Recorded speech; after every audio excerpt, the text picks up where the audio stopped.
पहले नंबर पे कौन सा है? पहले छठे नंबर की बात कर लो, स्ट्रक्चर, कि आप किस चीज के स्ट्रक्चर को कैसे तब्दील करें कि जिससे तब्दीली आए। देखिए, स्ट्रक्चर तब्दील करने से बहुत सारी तब्दीलियां आती हैं। सही। आपने दोपहर को पिज्जा खाने को दिल चाहे, अब आप सोच रही हैं कि अच्छा पिज्जा खाना है तो फिर मुझे कपड़े बदलने होंगे, फिर मुझे मेकअप करना होगा, फिर मुझे ट्रांसपोर्टेशन करनी होगी। छोड़ो, जाने देते हैं, फिर किसी दिन कर लेंगे। सही। लेकिन अब आप क्या करेंगी? स्ट्रक्चर में क्या तब्दीली है जिसकी वजह से आपको कपड़े भी नहीं बदलने पड़ेंगे, मेकअप भी नहीं करना पड़ेगा, गाड़ी पे जाना भी नहीं पड़ेगा। आप कॉल करेंगे और मंगवा लेंगे। कॉल करेंगे तो मंगवा लेंगे।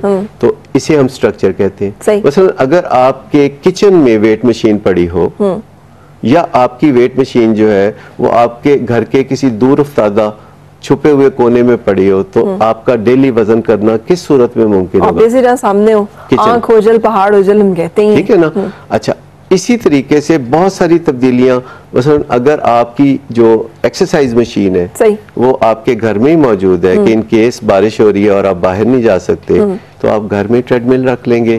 और अगर वो बिल्कुल सामने पड़ी होगी, अगर वो रेडी होगी बिल्कुल, और आप उस पे जाके खड़े होके तो वॉक करना शुरू कर देंगे। तो इसमें ये स्ट्रक्चरल चेंज है कि आपके रास्ते में है। यानी आपने जो काम करना है उसको करने के लिए माहौल बनाएं और उसको करने के लिए आसानियां पैदा करें, यानी स्ट्रक्चर को तब्दील करें। सही। यानी आप आसानियां पैदा करें। आप उसमें जैसे अगर कंप्यूटर होगा तो आपको क्या क्या आसानियां हो जाएंगी, अगर कंप्यूटर इंटरनेट नहीं होगा तो क्या होगा? सही। सो छठे नंबर पे आ गया कि स्ट्रक्चर, हम वो माहौल पैदा करें, उस माहौल में आसानियां पैदा करें उस काम के लिए जो हमने करना तय किया। हम उन चीजों को अपनाएं जो काम में आसानियां पैदा करती हैं। और दूसरे पे आ गया रिवॉर्ड एंड पनिशमेंट, कि हम पांचवें पे आ गया कि रिवॉर्ड एंड पनिशमेंट, जिसमें पनिशमेंट कम से कम हो और रिवॉर्ड ज्यादा से ज्यादा हो। फिर चौथे नंबर पे क्या आएगा? चौथे नंबर पे है कि आप जो है कितने ज्यादा लोगों से एक्चुअल मदद हासिल करते हैं। सही।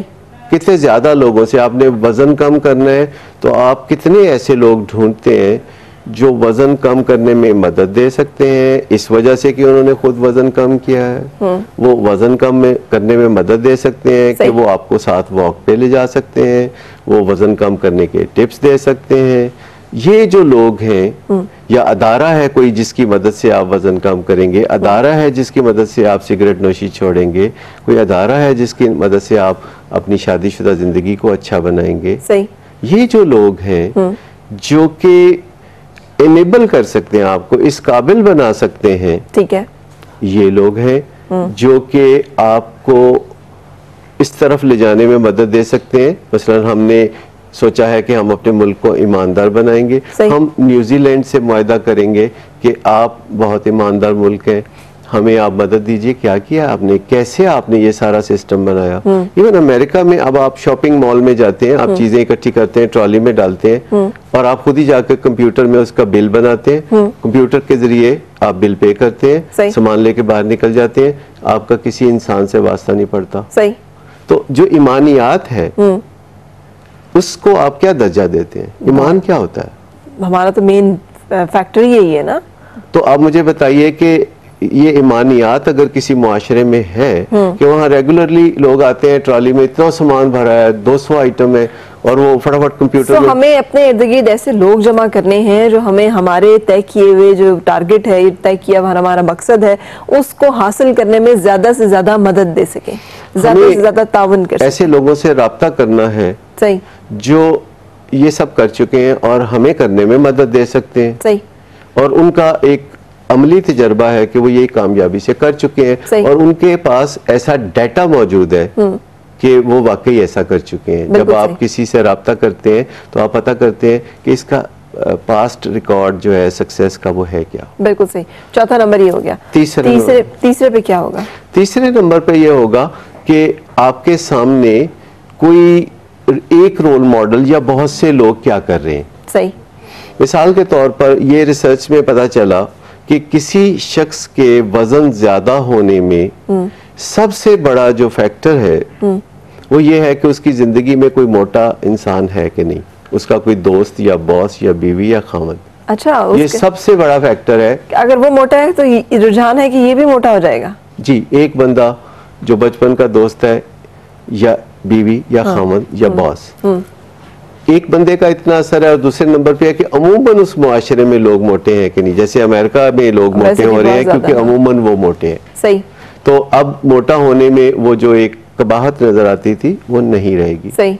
तो ये जो तीसरी चीज मैं बता रहा हूँ वो ये है, बहुत आसानी से समझ में आने वाली है, कि कोई एक शख्स जो कि पावरफुल पर्सनैलिटी रखता है, मसलन शाहरुख क्या करता है, सही, उसको हम कैसे देखते हैं? तो एक बंदा जो है वो करोड़ों लोगों के बराबर ताकत रखता है आपको बदल देने की, जिसको एडवर्टाइजिंग में इस्तेमाल किया जाता है कि वो एंडोर्स करता है। एक बंदे की ताकत, एक बंदा जो है वो बदल के रख सकता है किसी कौम को, नेल्सन मंडेला, बिल्कुल, इमाम खमीनी या कोई और बदल के रख सकता है। ठीक है, लेकिन कई दफा ये भी देखने में आया कि कल जब फैशन बदल जाएगा इस्लामाबाद में तो आप क्या करेंगी? सब खवातीन जो हैं जब फैशन बदल के सामने आएगी तो आप क्या करेंगी? ऑब्वियसली आप भी बदल जाएंगे। आपने तो फिर ओल्ड फैशन नहीं कहलाना।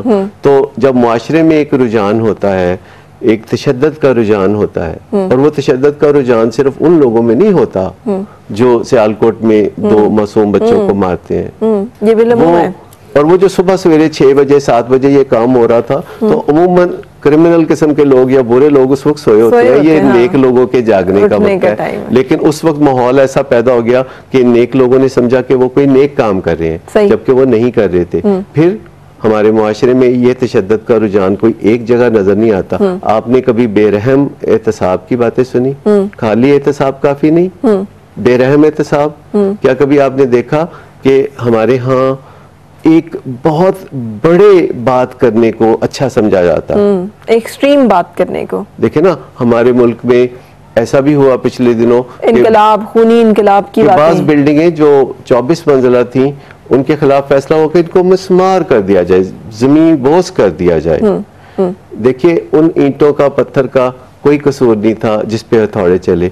उस बंदे को आप सजा देना चाहते थे, जुर्माना कर सकते थे, और ज्यादा जुर्माना कर सकते थे, उसकी बिल्डिंग को कोमिया सकते थे कि तुमने गलत बनाई है, कोमिया देंगे। लेकिन हम गलत जगह हथौड़े इस्तेमाल कर रहे थे। सही। तो इस तरह की जो सोच है, क्या पुलिस के पास पहले ही लोग जो होते हैं तशद्दुद की वजह से नहीं मारे जाते? क्या बेगुनाह लोगों को उठा नहीं लिया जाता? बिल्कुल। और क्या उनके साथ फिर उनको सुबह हलवा पूड़ी का नाश्ता दिया जाता है? तो हमारे तशद्दुद के रुझानात, अभी कल मैं कहता हूँ बहुत ज्यादा जुल्म और ज्यादती हुई लाहौर में, लेकिन लोगों ने उस खुदकुश हमलावर का सर छीन के उसको ठोकरें मारी। क्या ये तशद्दुद का रुझान नहीं? क्या ये एक्सट्रीमिज्म नहीं? हमें अपने भी तो गिरबान में झांकना चाहिए। ठीक है, तो थर्ड फैक्टर यहाँ पे कैसे लग रहा है? तीसरा वो कि हम अपने सब लोग क्या कर रहे हैं, अच्छा, और खास लोग क्या कर रहे हैं। देखिए, खास लोग हमारे यहाँ क्या कर रहे हैं, वो अच्छा नहीं कर रहे। आम लोग क्या कर रहे हैं, वो भी अच्छा नहीं कर रहे। तो हम अच्छा ना करने के एक्सपर्ट हो जाते हैं। तो हमें